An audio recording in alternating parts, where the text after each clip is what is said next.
Hello friends, welcome to my channel Sahu science classes. तो आज की वीडियो में हम बीएससी सेकंड सेमेस्टर की फिजिक्स करने जा रहे हैं, जिसमें हमारा पहला लेक्चर जो कि ताप और ऊष्मा यानी कि टेम्परेचर एंड हीट का था वो आ चुका है। जो कि बेसिक लेक्चर है, उसमें बताया था कि ताप और ऊष्मा क्या होते हैं, सिंपल है। आज का टाइम वेस्ट ना करते हुए हम आगे वीडियो में चलते हैं और टॉपिक्स को आगे बढ़ाते हैं। और अगर आप चैनल पर नए हैं तो चैनल को सब्सक्राइब जरूर कीजिएगा और फ्रेंड्स के साथ शेयर कीजिएगा। तो आज हम जो इम्पोर्टेंट चीजें करने वाले हैं वो है सबसे पहला ऊष्मागतिकी निकाय, है ना। थर्मोडायनेमिक्स जो सिस्टम है उसके बारे में बात करने वाले हैं। उसके बाद इसके टाइप्स बात करने वाले हैं। उसके बाद जो मोस्ट इंपॉर्टेंट पार्ट है इस वीडियो का, जो कि आप थंबनेल में देखेंगे, हम जीरोथ लो, शून्यवां नियम करने जा रहे हैं, जो कि आपके एग्जाम के लिए बहुत ज्यादा इंपॉर्टेंट है। तो वीडियो में एंड तक बने रहिएगा, एंड तक वीडियो को देखिएगा। तो शुरू करते हैं बिना टाइम वेस्ट किए हुए। सबसे पहले स्टार्ट करते हैं ऊष्मागतिक निकाय। तो ऊष्मागतिक निकाय क्या है? वह निकाय, वह सिस्टम के बारे में आप तो पढ़ के आ चुके हैं 11th क्लास में। मैं डायरेक्ट बताता हूं कि वह निकाय, वह सिस्टम जिसे पीवीटी क्या है यहाँ पे? प्रेशर, वॉल्यूम एंड टेम्परेचर, यानी कि दाब और आयतन, दाब, आयतन और ताप। वह निकाय, वह सिस्टम जिसे ताप, दाब और आयतन के पदों में व्यक्त किया जा सकता है, कौन सा सिस्टम कहलाता है? ऊष्मागतिक निकाय, यानी कि थर्मोडायनेमिक्स सिस्टम कहलाता है। अब फॉर एग्जांपल से आपको इजीली समझ में आएगा। सिलेंडर में भरी गैस, तो सिलेंडर में जो भरी हुई गैस है वो क्या है? ऊष्मागतिक निकाय है। सबसे बेस्ट एग्जांपल है, 11th क्लास में आप बहुत अच्छे से पढ़ के आ चुके हैं इसे। क्या कि हमने एक सिलेंडर लिया।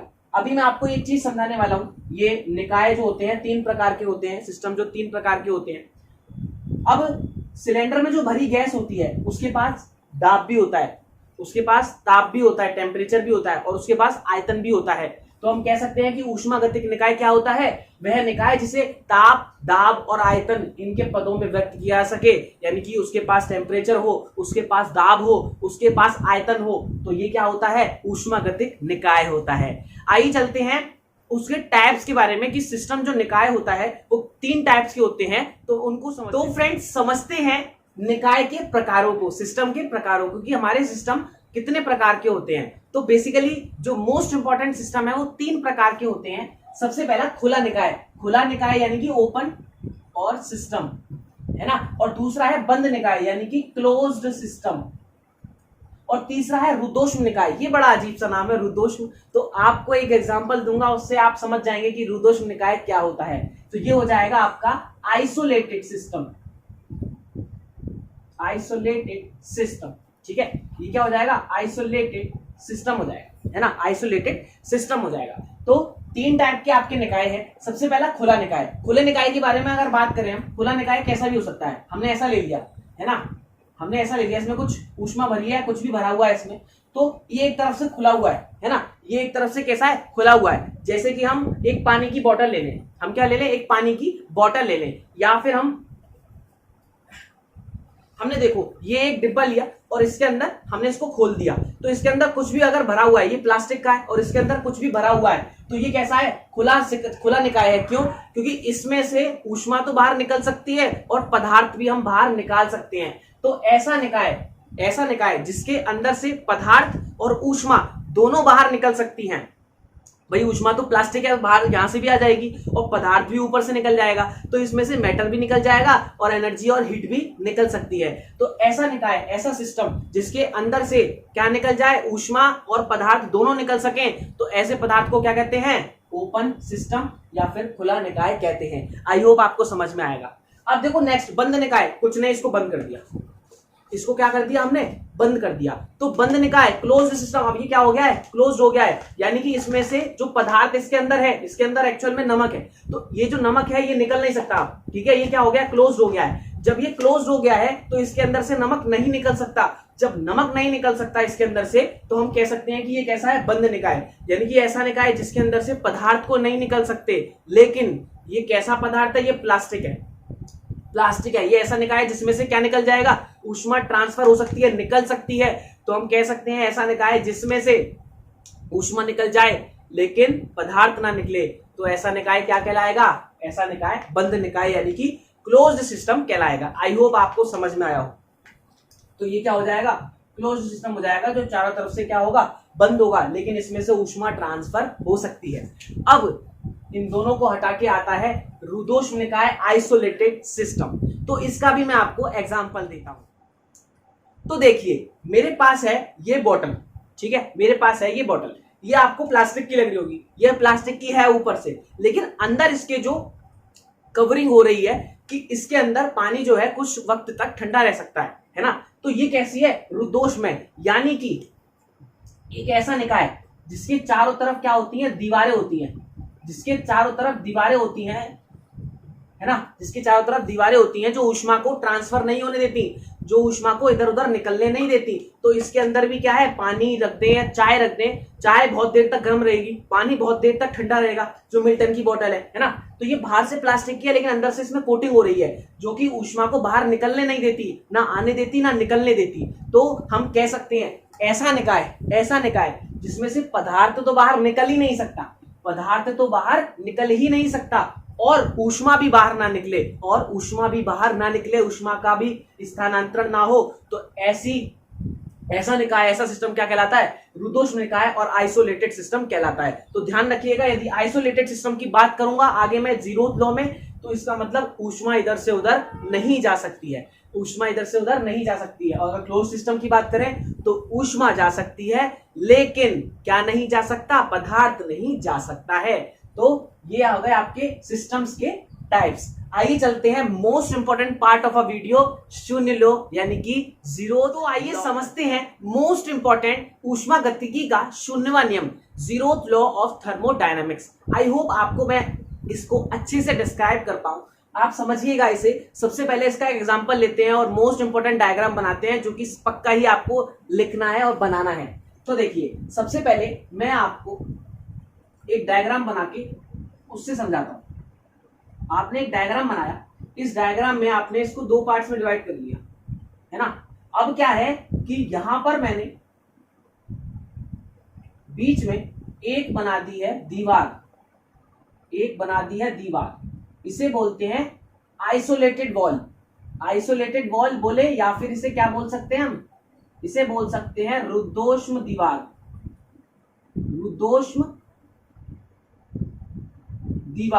और ये जो दीवार है, ये जो वॉल है, या फिर ये सारी जो वॉलें हैं, देखो ये जो वॉलें हैं इनसे मतलब नहीं, हमें इस वॉल से मतलब है ना। ये वाली जो वॉल है वो है सुचालक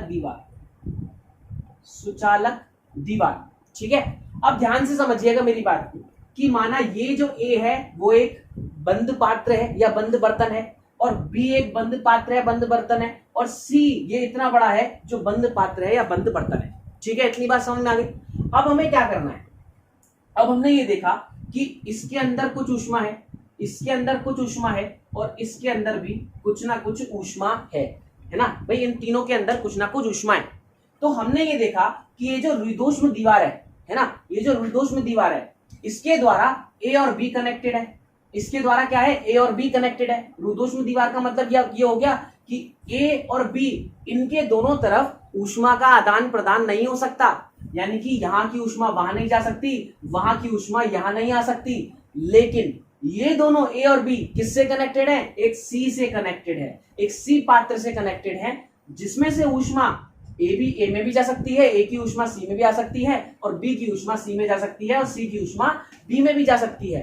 तो इसका समझाने का मतलब ये है कि रुद्धोष्म दीवार ये जो बीच में लगाई गई है, तो ए से बी में ऊष्मा नहीं जा सकती, लेकिन यहां पर जो सुचालक दीवार है वहां ए से सी में जा सकती है और बी से सी में जा सकती है, लेकिन ये आपस में एक दूसरे के इंटरचेंज नहीं कर सकती, ठीक है। इतनी बात समझ में आ गई। आइए इसके बाद इस प्रयोग द्वारा यह पता चला कि ये जो ए है इस सी के साथ क्या हो जाएगा, देखो इसका टेम्परेचर मान लेते हैं TA, और इसका मान लेते हैं TC, और इसका मान लेते हैं TB।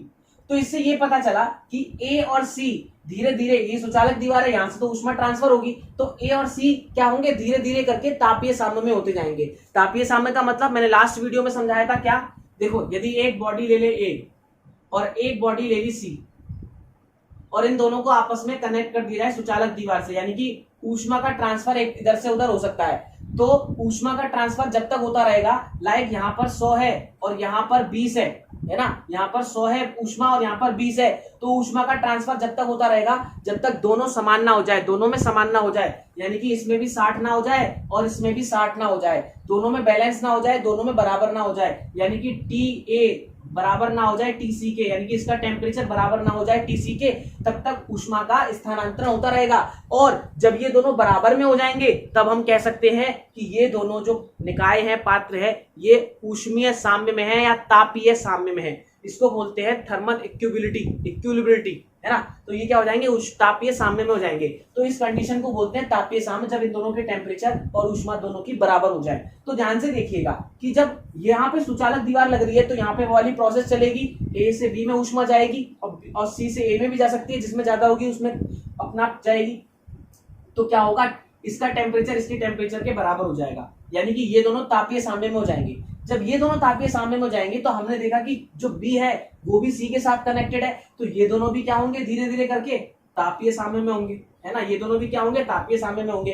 तब हमने ये देखा कि अगर ये रुद्धोष्म दीवार को हटा दे और यहाँ पर कोई सुचालक दीवार लगा दे तो A में से तब भी B में नहीं जाएगी। क्यों? क्योंकि ये दोनों भी तापीय साम्य में हो चुके होंगे, ये दोनों भी तापीय साम्य में अपने आप हो चुके होंगे। यानी कि यदि इसके साथ तीसरा कनेक्ट करा तो A से C में ट्रांसफर हुई, B से भी C में ट्रांसफर हुई और तीनों में बैलेंस हो गई। तीनों में क्या हो गई, बैलेंस हो गई। तो जब तीनों में बैलेंस हो गई तो हमने देखा कि temperature of A equal to हो गया टेम्परेचर ऑफ C के और टेम्परेचर ऑफ B भी इक्वल हो गया टेम्परेचर ऑफ C के, यानी कि ये इसके साथ तापीय साम्य में आ गया, ये इसके साथ तापीय साम्य में आ गया। तो जो A और B होंगे ये भी अपने आप तापीय साम्य में आ जाएंगे। TA बराबर हो जाएगा TB के, यानी कि temperature of A is equal to temperature of B। यानी कि यदि हम दो निकायों को देखें तो ये जो दो निकाय हैं, ये वाला और ये वाला, ये आपस में तो तापीय साम्य में हो रहे हैं, ये तीसरे को भी आपस में तापीय साम्य में कर दे रहे हैं। तो इसकी तो क्या कहता है ऊष्मागतिकी का शून्यवा नियम कि यदि दो निकाय किसी तीसरे निकाय के साथ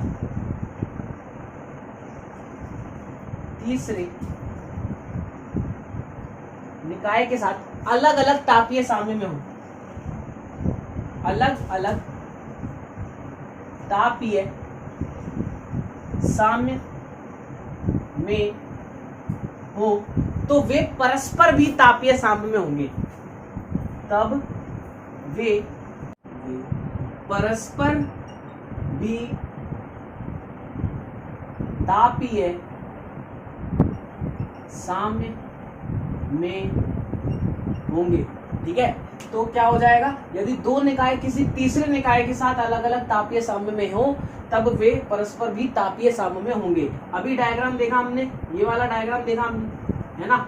यदि A और B और C ये तीनों जो है किसी तीसरे, मतलब ये A और B किसी तीसरे निकाय के साथ तापीय साम्य में है, यानी कि TA बराबर है TC के और TB बराबर है TC के, तो वे परस्पर भी तापीय साम्य में होंगे, यानी कि TA बराबर होगा TB के। ठीक है, तो इस तरीके से ऊष्मागतिकी का शून्यवा नियम खत्म होता है, समाप्त होता है, और ये मोस्ट इंपॉर्टेंट है आपके एग्जाम के लिए। अगर आपको वीडियो पसंद आई हो तो वीडियो को लाइक कीजिएगा और फ्रेंड्स के साथ शेयर कीजिएगा और चैनल को सब्सक्राइब कीजिएगा। मिलते हैं बहुत जल्द नेक्स्ट वीडियो में। So goodbye guys.